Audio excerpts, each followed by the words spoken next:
in Iraq. Quite simply, Madam President, this amendment would prohibit the use of contractors in interrogations of prisoners and in offensive military operations. It just seems to me abundantly clear that we cannot hire private contractors to perform a function as inherently governmental, inherently sensitive, indeed inherently explosive, and for which there must be accountability, as is the interrogation of prisoners. Corporations exist to make a profit, and when they're hired to do jobs, whether it's the provision of water or the interrogation of prisoners, their job is to get as much work as possible and make as much profit as possible. Now that doesn't work in the field of intelligence, period. You do not put personnel who do not have allegiance and 100% loyalty to America, you do not put them in sensitive key government activities like military intelligence gathering. It creates a conflict too, because we were uncertain, we knew what our chain of command was. That was very clear, and we were forced to memorize it and follow it. But what's the khaki chain of command?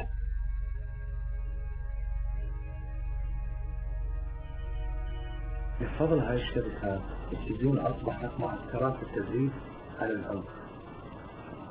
وفوجئت بالاعتقال، وبالفعل بعد يومين نقلت إلى سجن الغرب، ورفع الكيس من رأسي ووجدت نفسي أمام مجموعة عسكر مجندين يعني من دول المحققين أو تمثيل موضوع، مجموعة حوالي 8 أو 10 ويقولون علي يضعون الغرفتين بأماكن حساسة للجسم، وبالإضافة إلى الضرب، وكنت أسمع فيه استغاثات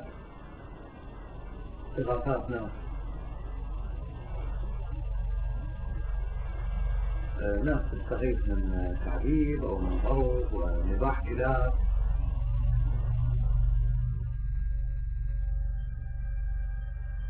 There was a wink and a nod approach. We have these rules, you're going to follow them, but we're not going to spend that much time making sure that you're going to follow them. And if I don't know about what's going on, then I can, have plausible deniability. The contractor is safely in an office in the United States somewhere, so no direct supervision. And to just simply say, well, I guess they got out of control, I don't know where they were taking their instructions from, it seems to excuse all of them. I have reproduced an excerpt from the job posting as it was reprinted in the Washington Post on May 10th on the poster here behind me. Let me read it for you. It says, under minimal supervision will assist, and goes on. Key words, under minimal supervision.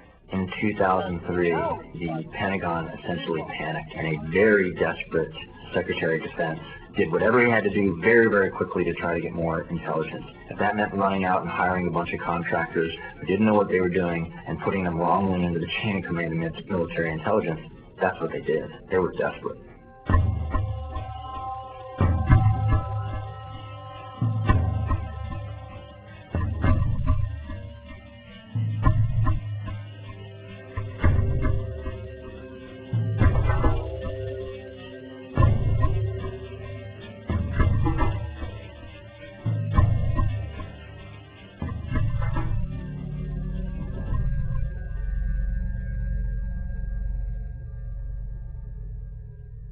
The contracting business in Iraq is very, very lucrative.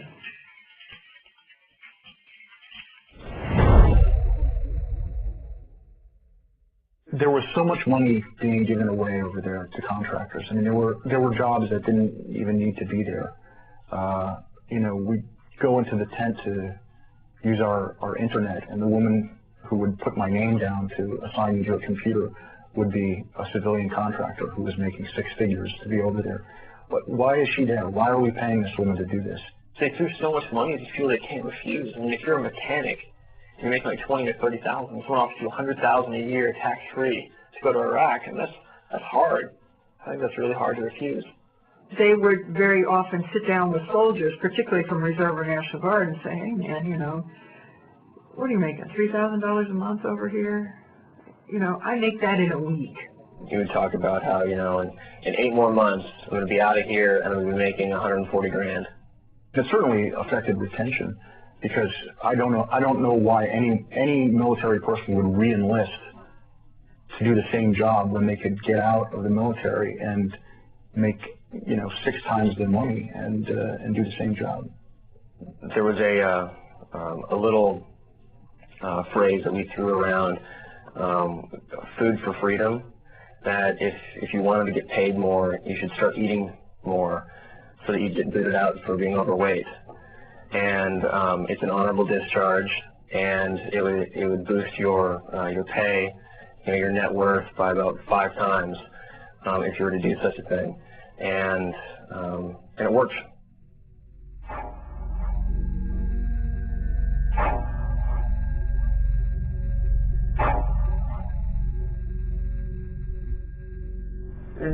دور علينا الأمريكان بال11:30 بالليل، وأخذوني أنا وابني. فابني ده يقول لهم هذه أمي، فإذا الأمريكي جابني من إيدي حاجة لي جو في حاجة، فقال لي اعترفي إذا متى اعترفين على أصحابي من الرياض حواديت المكان يأتدون عليه ويلعبون بيش طوب الأمن. فاحتلت أنت وابني.